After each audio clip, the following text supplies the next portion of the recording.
Et bonjour à tous. Ce matin, on va aller se promener, on va aller voir, on va aller chez un client. Je vous emmène avec moi pour la journée et vous allez voir un petit peu comment que ça se passe. Des fois, c'est pas toujours top, mais bon, donc là il est 8h30. J'ai déjà passé 1 heure au téléphone avec un fournisseur et puis sur internet. Pour des pièces. Donc là on va aller chez le client, il faut aller chercher les pièces chez le client, il faut aller au dépôt, enfin bon bref, à suivre.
Pour trouver un échappement de B90 aujourd'hui, faut se lever de bonne heure quoi.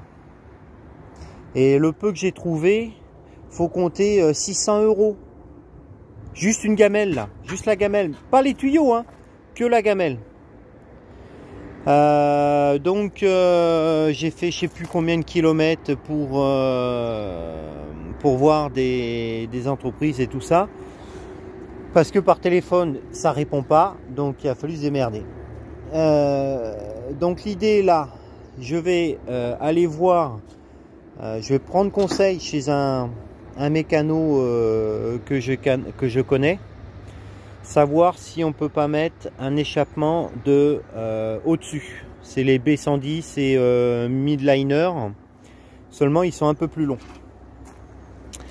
Un peu plus long, un peu plus lourd, et surtout les sorties sont un peu plus grosses. Donc est-ce qu'on pourra l'adapter, et est-ce qu'on peut trouver des bouts de machin, de ferraille pour abouter les tuyaux. Donc je sais pas, et donc il faut que j'aille voir ça tout de suite. Allez, c'est parti.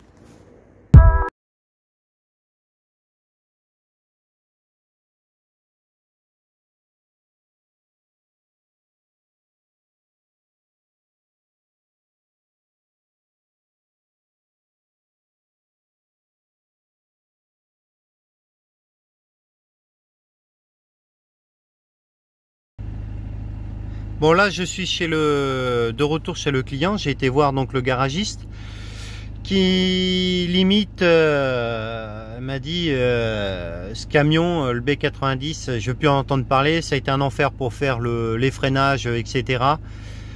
Cet échappement, ce silencieux n'est plus fabriqué, donc c'est quasi introuvable, ou alors à des prix de folie. Donc il m'a orienté chez un collègue qui est de l'ancienne école, et il m'a dit lui il va te trouver une solution, c'est quasi mon mentor, et lui il va te dépanner. Donc je suis allé chez cette personne là, un peu bourru mais bon, gentil quoi, et il m'a dit bah écoute, on va fabriquer des réducteurs pour pouvoir adapter un échappement, peu importe lequel quoi. Donc voilà une bonne nouvelle déjà.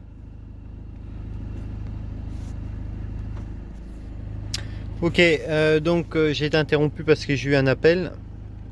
Donc je sais plus ce que je disais. Oui, donc lui il va me trouver une solution à souder des manchons sur la ligne. Donc il faut que je retourne au dépôt pour mesurer le châssis, savoir si ce nouvel échappement qu'on peut adapter va passer dans le châssis, en sachant qu'il est plus long. Entre temps, j'ai reçu donc un message comme quoi d'un fournisseur, comme quoi que la courroie du tracteur était arrivée, parce que le tracteur sur lequel la scie est attelée, eh bien la courroie d'alternateur a lâché. Donc j'ai pas pu régler le tapis. Moi j'ai commandé une courroie directement d'origine. Et manque de bol, l'alternateur n'est pas d'origine, donc la courroie ne monte pas. Elle est trop courte. Donc il a fallu que je me débrouille pour trouver une autre courroie. Et le problème qu'il y a, c'est que, comme vous le savez, sur des vieilles courroies, des temps, etc., il fallait trouver une courroie plus longue. Donc j'ai été voir mon fournisseur préféré et il m'en a trouvé une. Seulement, c'est à Brive. Et là, je suis à côté d'Uzerche. Donc il est 11 h, j'ai pas touché une clé, donc je vais aller à Brive chercher cette courroie pour pouvoir peut-être commencer à travailler cet après-midi. Allez, direction Brive.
j'ai récupéré la courroie chez Équipe Jardin à Brive, c'est même Obja. Donc je sais même pas quelle heure il est, mais il doit pas être loin de midi. Donc il n'y a plus qu'à rentrer, et puis en espérant que cette courroie passe, et puis voilà quoi. Allez, c'est reparti dans l'autre sens.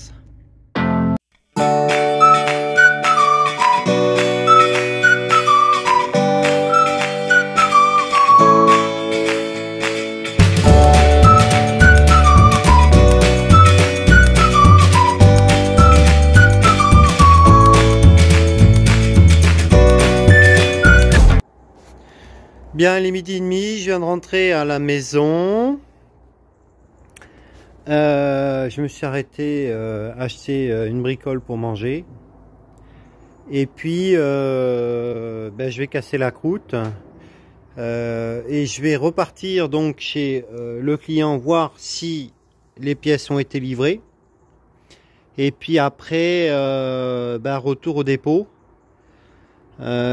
Je vais poser la courroie pour le tracteur, que au moins il puisse redémarrer, pour au moins essayer de régler la course du tapis, au moins faire ça. Maintenant, il faut attendre les pièces qu'elles arrivent, parce que sinon je peux pas remonter la lame de la scie, je peux pas remonter le vérin, tout ça, parce que pour mettre le vérin il faut remonter la lame, et pour mettre la lame il faut remonter les butées. Donc je vais casser la croûte, et puis on reprend cet après-midi.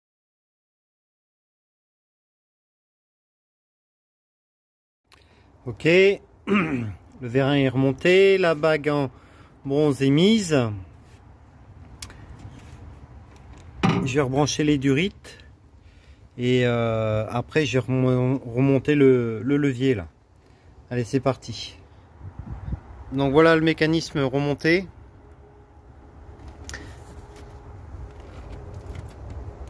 Avec le vérin, tout ça. Et là je vais remonter la lame pour pouvoir remettre la cale qui est ici en laiton ou en bronze, je sais plus ce que c'est. Allez, et donc pour la lame, là l'étiquette pour la lame. Voilà. Bon, du coup les copains, fausse manip. J'ai dû redémonter le bras du vérin pour pouvoir passer la lame, parce que sinon elle passait pas. J'arrivais pas à la passer. Donc une expérience de plus. Et puis je me rappelais plus comment je l'avais démonté. Donc là la lame elle est en place. Si vous voulez avoir un aperçu des dents. Donc carbure, pourquoi? Parce que il y a des plaquettes carbure de souder dessus. Voilà. Donc là il faut que je mette le moyeu. Et puis voilà. En théorie, ça c'est propre.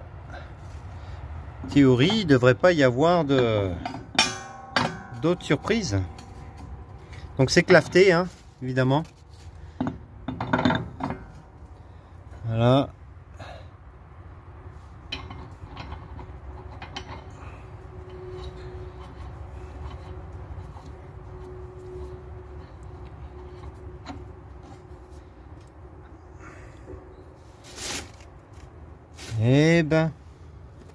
Et donc on a de fourni avec la machine. Voilà, ça y est, c'est remonté. Alors je vais quand même vous expliquer grossièrement comment ça fonctionne. Donc on met le bout de bois de 1 mètre dans la goulotte. Le tapis fait avancer le bout de bois en butée ici. Butée que l'on règle en fonction comment dire, de la longueur du morceau qu'on veut couper. Ensuite, ce chariot là bascule et en fait entraîne le bout de bois sur la lame. et le morceau tombe dans la goulotte et après le tapis l'emmène. Donc là on voit le morceau que j'ai changé ici là. Voilà. Donc il reste à aligner ce tapis là.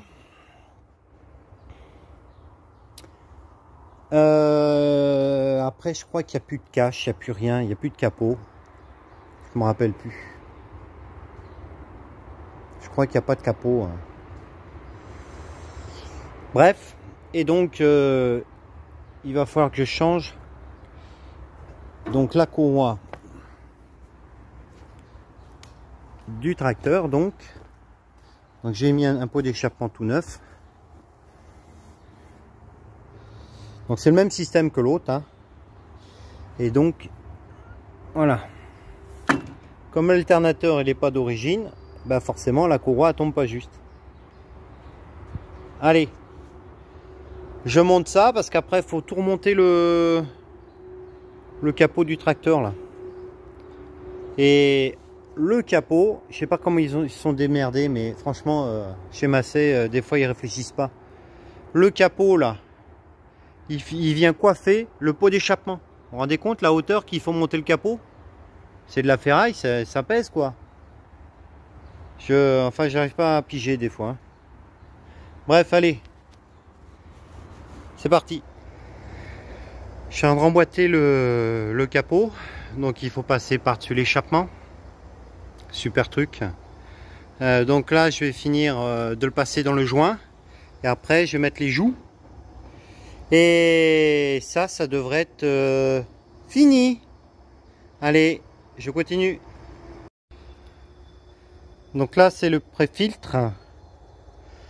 Bon, on va pas dire qu'il est sale. Il est un peu chargé, on va dire. Allez, j'y passe un coup de soufflette et je remonte. Mission 285 terminée. Donc l'alternateur, gros nettoyage, filtre à air, échappement, etc. Durite, courroie, et puis voilà, une bonne chose de faite. Donc il restera le petit, le 275, il manque encore des pièces. Pourquoi? Eh bien parce que les pièces qu'on a reçues, c'est pas les bonnes. Filtre à air. Enfin bon, c'est usant. Je sais pas ce qui se passe en ce moment. Mais bon. Voilà. Donc pour moi, aujourd'hui, bah, c'était surtout la scie là, qui était importante. Maintenant il va falloir que j'attende le patron là pour qu'on fasse les réglages de tapis, etc. Et en principe elle est opérationnelle. On va peut-être voir pour redresser 2-3 tôles, mais bon. Alors qu'est-ce que je vais faire là? Qu'est-ce que je vais faire? Il m'avait parlé d'un truc. Je vais voir ce que je peux faire. Riedel. Il a des Riedel où il a des petits soucis. Voilà, elles sont là. Donc les fils se sont barrés. Donc avec le bois, forcément, ça peut pas faire autrement. Tout s'est un peu détricoté.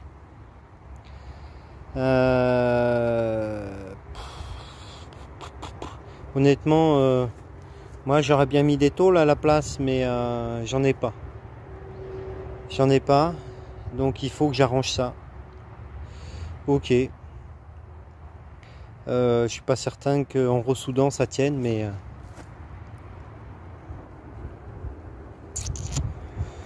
je sais pas.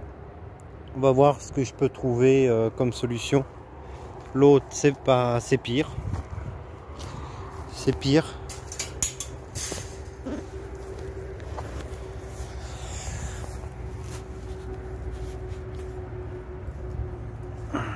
Alors ça avait été soudé, mais bon, là c'est bien défoncé quand même quoi. Et la ferraille est un peu raide à redresser. Je sais pas comment je vais arriver à goupiller ça. Bon, quoi qu'il en soit, faut...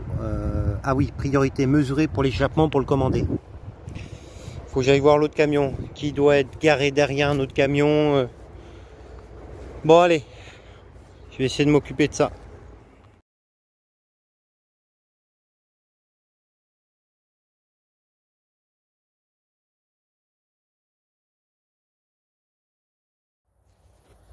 Ok, fin de journée, il est 18h passé. Donc je suis rentré à la maison. Monsieur Pépère mécano, chef mécano, est content que je sois rentré. L'inspectrice en chef est contente aussi. Alors, qu'est-ce qui s'est passé? Il a fallu que je sorte les camions pour pouvoir mesurer donc l'échappement.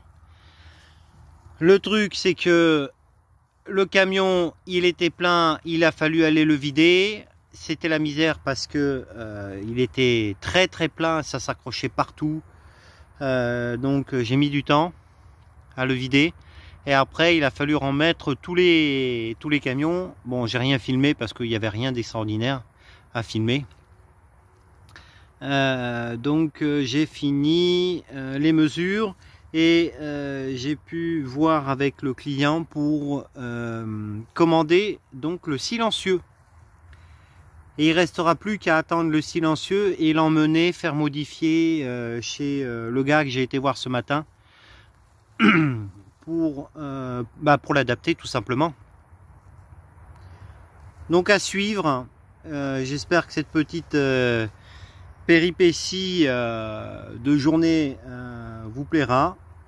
Merci à tous les nouveaux abonnés. C'est quand même extraordinaire qu'on fasse encore des nouveaux abonnés. Et puis, à bientôt!